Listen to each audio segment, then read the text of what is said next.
네, 어제 일본 정부가 우리나라를 수출 우대 국가 목록인 화이트리스트 국가로 복원하면서 지난 2019년 7월 이후에 지속되오던 수출 규제 현안이 완전히 해소됐습니다. 한일 관계가 해빙 무드에 접어들면서 내일은 7년 만에 한일 재무장관 회의도 열릴 예정인데요. 오늘 관련해서 최은미 아산정책연구원 연구위원과 함께 이야기 나눠보도록 하겠습니다. 안녕하세요. 안녕하세요. 자, 지금 말씀드린 것처럼 어제 일본이 우리나라를 이제 화이트리스트 국가로 복원을 했습니다. 먼저 그 배경부터 좀 짚어볼까요? 네, 우선 이제 3월 16일에 한일 정상회담이 12년 만에 개최가 됐고, 네. 당시에 이제 양국 정상 간의 합의에 의해서 수출 규제가 해제가 됐고요. 그리고 화이트리스트 복원에 대한 이야기도 이제 나왔습니다.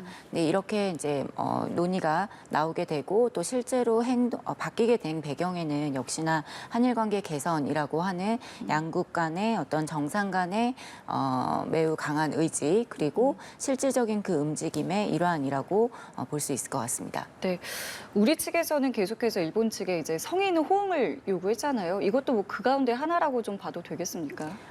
화이트리스트 복원 같은 경우는 성의 있는 호응이라고 보기는 좀 어려울 것 같고요. 예. 성의 있는 호응이라기보다는 한일 관계 개선의 일환이고 그동안에 좀 불안정했던 그리고 좀 불편했던 과정들이 그 이전으로 돌아가는 정상화의 과정이다. 이렇게 좀 볼 수 있을 것 같습니다. 정상화의 과정이라고 한다면 일본 입장에서 그러면 이 결정은 어떤 의미인 건가요? 그냥 이거 역시도 그냥 정상화의 과정의 하나로 저희가 좀 보면 되겠습니까? 물론 이제 화이트리스트라든지 일본의 수출 규제라든지 일본에서는 수출 관리 강화라고 부르긴 했습니다만은 네. 이러한 것들이 일본에서는 뭐 강제징용 문제나 이런 거랑은 관계 있다고 공식적으로 이야기한 적은 없습니다만은 이거는 사실 다 알고 있는 사실인 거고 뭐 아베 총리의 뭐 회고록이라 자서전이었다든지 네. 그 전에 이제 인터뷰 발언 같은 데서도 사실상 한국의 그 강제징용 문제에 대한 대법원 판결에 대한 이제 보복성 조치였다. 이러한 것들을 좀 유추해 볼 수 있습니다. 그러다 보니까 이제 이렇게 다시 화이트리스트도 복귀를 시키고 그리고 수출 규제했던 것들도 해제하고 이러한 것들은 사실상 지금 한일 관계가 개선의 무드로 들어가 있는 상황에서 일본도 호응을 하고 있는 거다 이렇게 볼 수 있을 것 같습니다. 그러면은 바로 이제 시행을 하게 되는 건가요? 시행 시점은 언제부터일까요? 시행 시점은 이제 다음 달 21일부터로 알고 있고요. 예. 이 부분이 조금 시간이 걸리는데 그 이유는 이제 가 이제 일본에서 시행하고 있는 그 과정이 좀 달라서 그러는데요. 네. 한국 같은 경우에는 이제 산업자원부에서 고시를 하면 되는 걸로 알고 있는데 일본 같은 경우에는 가기 결정이 좀 이루어져야 되고 그리고 예. 정령을 좀 바꾼 부분이 있습니다. 네네. 그래서 당시에 우리가 했던 것과 일본이 시행했던 부분에 있어서 행정 절차적인 시간의 차이가 있었기 때문에 이 부분 역시 마찬가지로 시간이 걸린다고 볼 수 있을 것 같고요. 2019년도에 일본에서 7월 1일에 반도체 3품목에 대해서 수출 관리 강화를 결정을 했었고 그 이후에 화이트리스트에서 한국을 제외하겠다라고 이야기를 한 게 8월 2일입니다.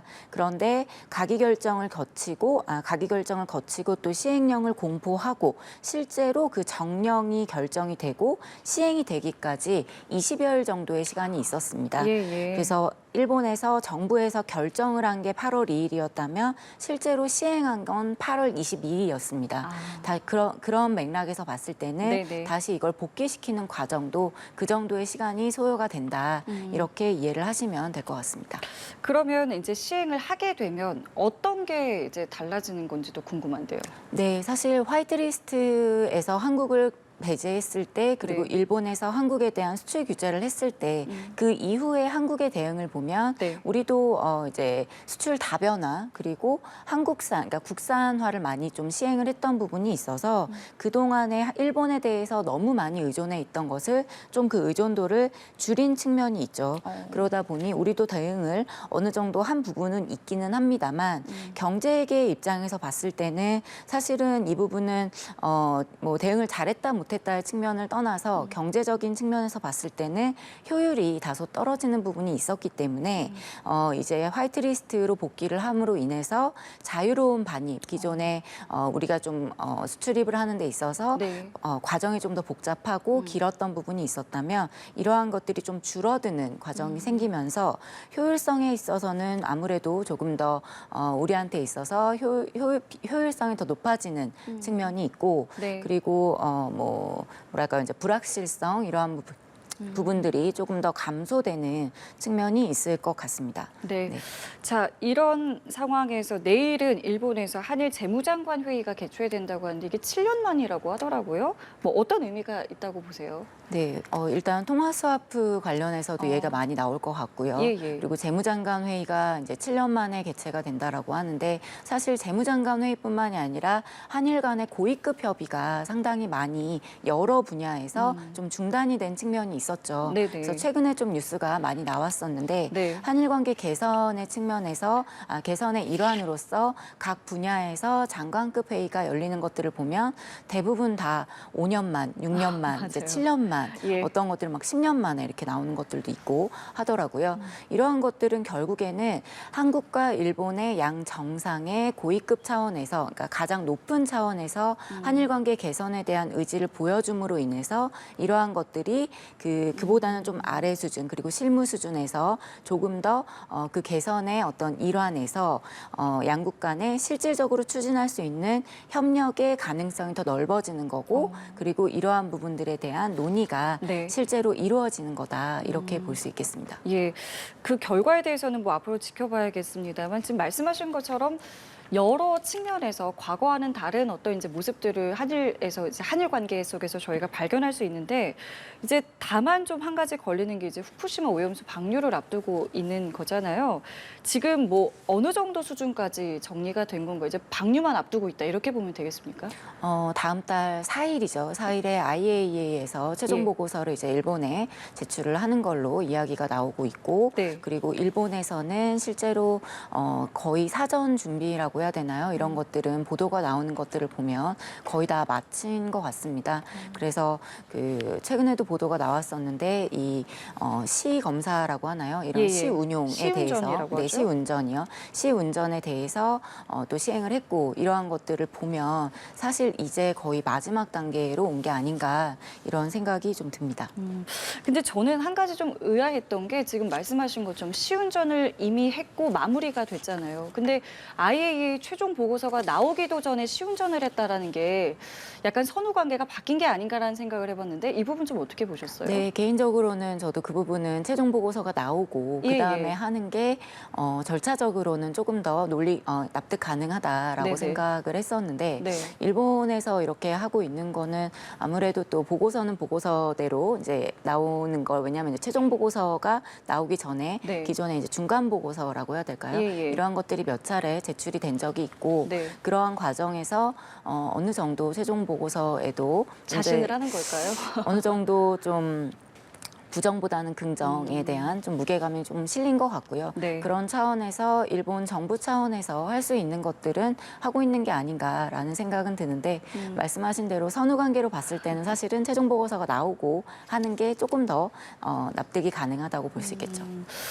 그래서 일본 내 여론에 대해서 참 궁금한 것이 이제 국내 여론, 이제 국내 보도에 의하면은 일본의 여론이 좋지 않다 이런 보도를 자주 접할 수는 있었거든요. 실제로 좀 어떤가요? 어떤 상황입니까? 일본에서도 역시나 이제 우려하는 목소리가 없다고 말할 수는 없을 것 같고요. 네. 물론 이제 자국 내에서 이 부분을 어쩔 수 없다라는 이제 측면이 조금 더 강한 측면은 있는 것 같습니다. 예. 그러니까 방류를 했을 때 이걸 찬성이냐 반대냐 이렇게 이분법적으로 놓고 본다면 네, 네. 심적으로는 당연히 이제 안 했으면 좋겠죠. 안 했으면 좋겠는데 이 부분이 일본 정부의 판단에 의해서 방류라고 하는 방법으로 결정이 됐고 그래서 그것밖에 없다라고 하면 일본 내에서도 사실상 이제 방법이 없지 않나라는 생각이 조금 있는 것 같고요. 예. 근데 저는 이제 일본 전체적인 어떤 의견도 중요하지만 네네. 후쿠시마 그 지역에 계시는 분들의 의견이 어떠한가라는 부분이 조금 더 이제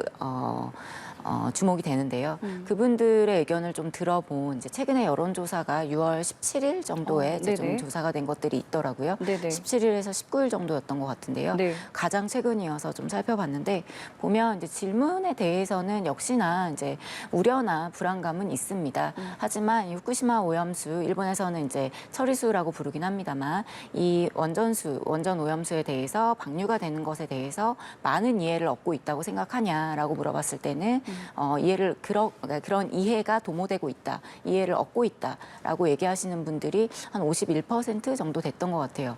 처음으로 사실은 그 부분은 절반을 넘어서 물론 이제 그렇지 않다라고 하시는 분들이 48, 9% 정도였던 것 같은데 네네. 상당히 비슷한 수준이고 많은 수준이 있습니다. 하지만 그때 그 기사에서 나왔던 거는 이해를 얻고 있다라고 하는 분들이 절반보다 많아진 건 그게 처음이다. 점점 높아지는 추세라고 볼 수 있는 건가요? 그렇죠. 근데 이해를 얻고 있는 것과 실제로 피해가 있을 것이냐 이 부분은 또 다른 문제이기 그렇죠. 때문에 예, 예.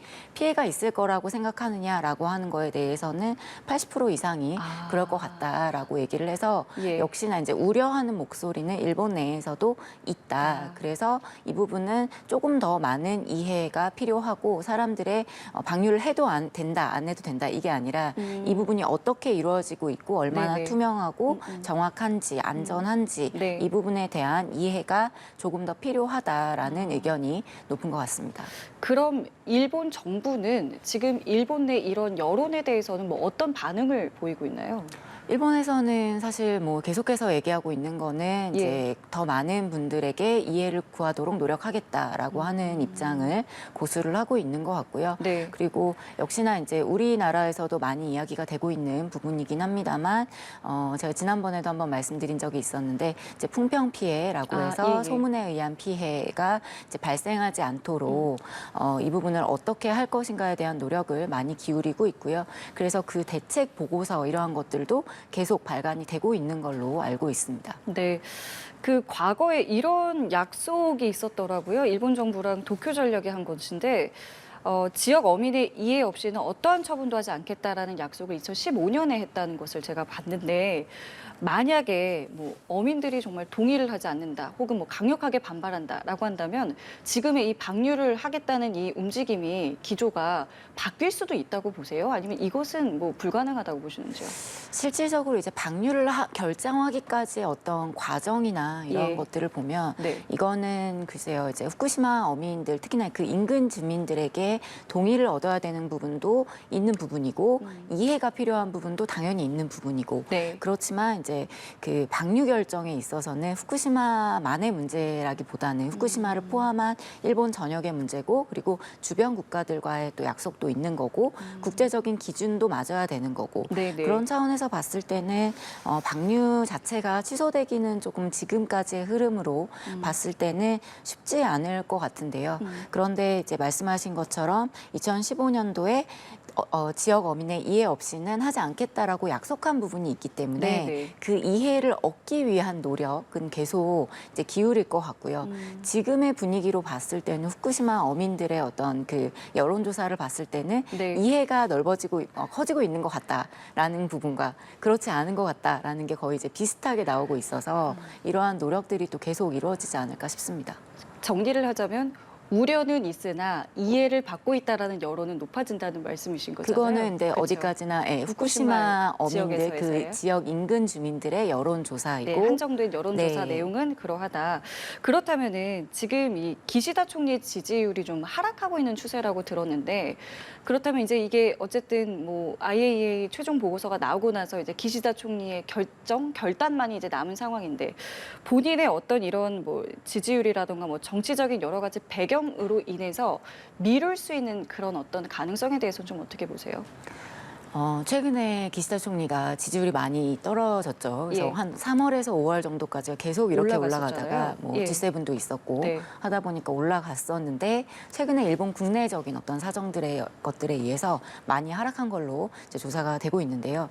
근데 이 후쿠시마 문제 같은 경우에는 글쎄요. 이 부분 때문에 그러니까 지지율 때문에 이 부분을 좀 지연시킨다라고 하기에는 또 좀 어려운 부분들이 있는 것 같습니다. 이게 예. 개인의 문제, 어떤 개인의 그 기시다 총리 정권의 당락을 뭐 존속 여부를 결정하는 어떤 물론 중요한 사안입니다만 개인의 지지율 때문에 하지 않겠다라고 하는 거는 어떻게 보면 개인의 이익 때문에 국가의 문제를 좀 지연시킨다라고도 볼 수 있기 때문에 고려는 하겠습니다만 너무 오히려 그게 지지율 때문에 하지 않는다라고 하면 일본 국내에 뭐 또 비판도 있을 것 같고요. 예. 다양한 측면을 고려해서 결정하지 않을까 싶습니다. 결국에는 이제 시점의 문제라는 이제 말씀으로 들리는데, 자, 그래서 이제 우리 이제 국민들의 어떤 우려에 대한 이제 해소를 위해서 지난 월요일에 국립외교원 주최로 토론회도 있었고요. 사실 뭐 여러 가지 이제 논란들이 계속되고 있는 상황이고, 국내에서는 뭐 노력들을 많이 하고 있어요. 뭐 일일 브리핑도 하고 있고. 근데 지금 보시기에 이 안전성 국내에서 우리나라에서 일어나고 있는 이 안전성 논란에 있어서 가장 큰 문제는 뭐 어디에 있다고 좀 보고 계세요? 개인적으로는 이제 저도 그 토론회를 관심 있게 지켜봤었는데 네. 외교원 입장에서는 아무래도 이제 국내에 좀 잘못된 정보라든지 네네. 이러한 것들이 많이 있다 보니까 여기에 대한 이해를 돕고자 한 어떤 개최한 회의인 걸로 저는 생각이 들고요. 국내에서 얘기하고 있는 부분들은 그런 것 같습니다. 삼중수소 관련해서 삼중수소가 완전하게 걸러지느냐 그렇지 않느냐에 대한 문제도 있지만 네. 간단하게 얘기를 하면은 그런 거죠. 오염 물질이 있느냐 없느냐. 근데 있을 때 그게 인체에 해로운 정도냐 아니냐 이렇게 좀 나눠서 볼 수 있을 것 같고요. 네. 워낙 이제 좀 전문적인 얘기들 그리고 어려운 용어들이 많이 나와서 저도 사실 원자력 공학을 하는 사람은 아니라서 이해하기 어려운데 쉽게 얘기하면 그런 것 같습니다. 우리도 이제 이번에 기사에 많이 나왔더라고요. 네네. 그 병원에 가서 엑스레이를 찍을 때 이제 네. 그거랑 이제 비슷한 수치다라고 네. 말씀을 하시는데 보시면 이제 우리도 엑스레이 찍을 때 보면 혼자 들어가서 찍잖아요. 네네. 같이 이제 세팅을 해주신 그 병원 관계자분들은 같이 들어오지 않는 네네. 거죠. 그게 누적이 되면 그분들한테 안 좋기 때문인 건데 마찬가지로 그 사실상 한국으로 오게 됐을 때 그 뭐 해류의 방향이나 이런 네. 걸 봤을 때는 굉장히 미미하고 그게 인체에 해로운 정도가 아니다라고 얘기하시는 분들이 한 그룹이 계신 것 같고요. 그렇지만 어쨌든 그게 얼마나 어떻게 쌓일지 알 수 없는 거고 그리고 실제로 이 뭐랄까 이제 오염 물질을 해양 생태계 측면에서 보면 네. 그게 결국 한국인들에게 미치는 영향이 있지 않냐. 그래서 위험하다라고 네. 얘기하시는 분들이 한 그룹이 계신 것 같습니다. 그래서 이런 이제 의견들이 나뉘어서 있는 게 네. 좀 큰 흐름이라고 네. 보면 될 것 같고요. 네. 여기에 대해서 과학적인 수치를 얘기하는 것과 또 이제 불안감이라고 하는 부분은 좀 다른 부분이라서 네. 이 부분에 대한 좀 동시 병행적인 노력이 같이 가야 되지 않을까. 그래서 정부 차원에서 어떤 일일 브리핑도 하고 물론 이제 불안감을 해소하는 근본적인 거는 왜 불안감이 생길까를 좀 생각을 해봤습니다. 나는 왜 불안해하나라고 볼 때는 잘 모르기 때문인 거죠. 아, 그렇죠. 네, 그래서 이 부분에 초점을 맞춘다면 잘 모르기 때문에 정확한 정보를 알려주기 위해서 정부 차원에서 아마 브리핑도 하시고 그런 것 같은데 개인적으로는 좀 어렵습니다. 나오는 수치들이나 이러한 것들이 알기가 좀 어려운 측면이 예. 있고 그러다 보니 국민 눈높이에서 알기 쉽게 좀 전달을 해주시는 게 필요하다라는 부분이 하나 있을 것 같고요. 예. 그리고 역시나 이제 말씀드렸던 이 다른 그룹의 우려라고 했을 때는 이 우려에 대한 해소도 필요한 거죠. 지식적인 그쵸, 측면에서. 그쵸. 예. 그래서 이 축적이 되는 부분에 대해서는 어떻게 되는 것인가 이 부분에 대한 설명도 저는 반드시 있어야 된다라고 생각이 들고요. 그래서 감정적인 불안 요인 이 부분은 또 차후에 또 다른 맥락에서 접근을 해야겠죠. 그럼 이 부분은 좀 어떻게 보세요? IAEA 이제 최종 보고서가 이제 곧 나오게 되는데 IAEA 자체를 또 믿지 못하겠다. 이 신뢰에 대해서 지적하시는 분들이 있어요. 이유가 뭐냐 하면 이게 일본이 IAEA의 분담금을 세 번째로 많이 내기 때문에 일본 측에 유리하게 결론을 내는 게 아니겠느냐라는 이제 시각이 있어요. 이거 좀 어떻게 보고 계세요? 충분히 생각할 수 있는 비판이라고 생각을 하고요. 그런 우려도 있는 거고 예, 예. 제기할 수 있는 문제라고 생각을 합니다. 네. 그런데 IAEA가 이것을 이제 조사를 하게 된 그 과정까지를 보면 보면 당초에 이제 후쿠시마 사고가 있었을 때 우리가 일본 정부가 주는 자료를 믿을 수가 없었던 거죠. 사고를 낸 당사자가 내는 정보를 어떻게 믿겠냐. 그래서 국제적인 검증을 받자라고 해서 이제 IAEA로 간 건데 네. 그러면 이제 IAEA도 여기서 믿지 못하겠다라고 하면 그러면 뭘 해야 믿을 수 있을까라는 이제 생각이 솔직히 좀 듭니다. 그래서 물론 IAEA가 이제 주는 보고서에 대해서 의문을 가지고 또 여기에 대해서 많은 어떤 반론이 제기될 수는 있다고는 봅니다만 네. 그 반론에 있어서는 근거가 확실해야겠죠. 누구나 납득할 수 있는 근거여야 되고 보고서를 살펴보고 공개가 될 거라고 생각이 드니까요. 네. 보고서의 내용에서 좀 의문이 드는 부분이 있다면 우리나라에도 그렇고 전 세계적으로 전문가분들이 많이 계시기 때문에 네. 또 그 부분에 대해서 합당하게 문제 제기를 하고 그 부분을 IAEA가 되든 일본 정부가 되든 이 부분에 대해서는 책임 있게 소명을 하시는 게 필요하다라고 생각이 듭니다. 보고서가 어떻게 나올지 역시도 저희가 그럼 계속해서 주목해서 봐야겠습니다. 자, 최은미 연구위원님과는 여기서 인사드리겠습니다. 오늘 말씀 고맙습니다. 감사합니다.